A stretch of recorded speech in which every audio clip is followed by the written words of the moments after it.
Okay. So how many of you actually ate breakfast this morning? Majority of the class. So the quote that I'm interpreting today is, all happiness depends on a leisurely breakfast. The way I interpreted this was basically, breakfast is the most important meal of the day, as we've all heard.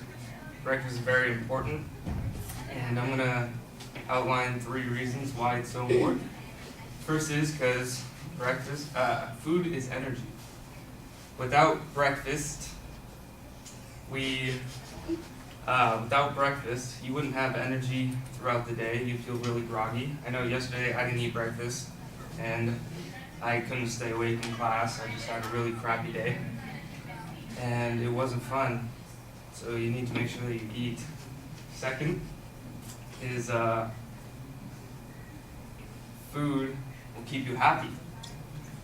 So eating breakfast will keep you from getting cranky throughout the day.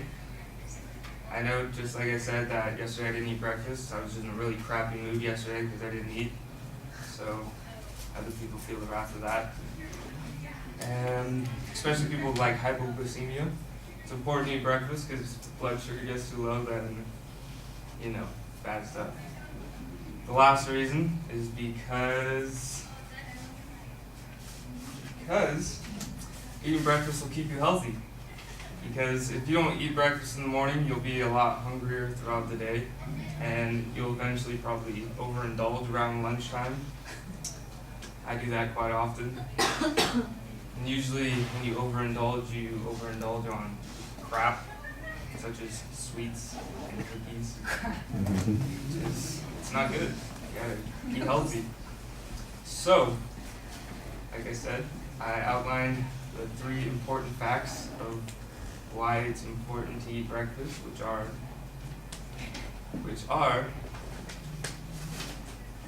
gives you energy, keeps you happy, and keeps you healthy. Thank you.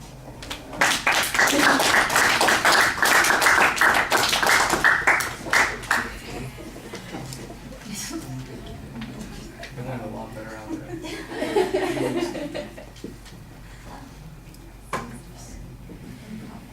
I got some pretty good quotes.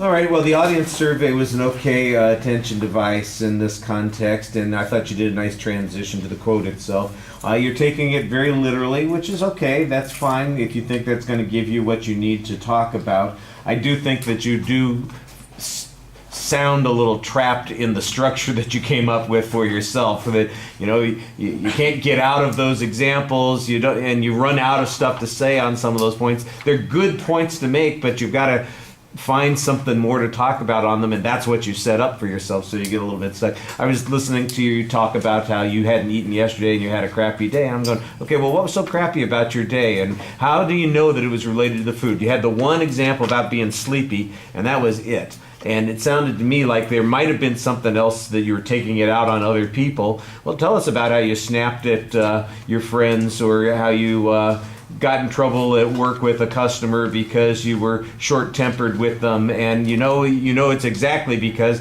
dang it, I didn't have anything for breakfast, and I was hungry while I was working there in the store or wherever it is that you happen to be working, and I just didn't have the patience at that point. So you got to make it a little bit more animated and make it a little bit more personal, because otherwise it's just, like you said, you exhaust what's there. Unless you did research on it, you're not going to have content. You're just going to have the one idea, and that's, I think, what happens especially with the second and the third point that you've got.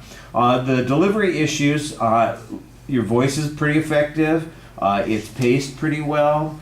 I think you look animated while you're talking to us for the most part. Sometimes maybe a little anxious, but not too much. And I think your eye contact's pretty solid. But you look awkward. You're standing there with your hands locked behind your back. Your movement looks like you are just uncomfortable where you're standing the whole time. So that becomes a little bit problematic.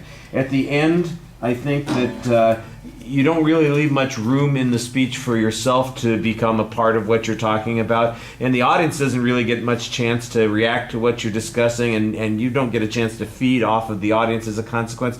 So you go through everything, you've got the structure right, that part's good, but it doesn't have much personality to it, and it's tough doing an impromptu speech and being so literal with the topic that way. I think unless you have a whole bunch of knowledge in your head, you're going to be a little bit stuck.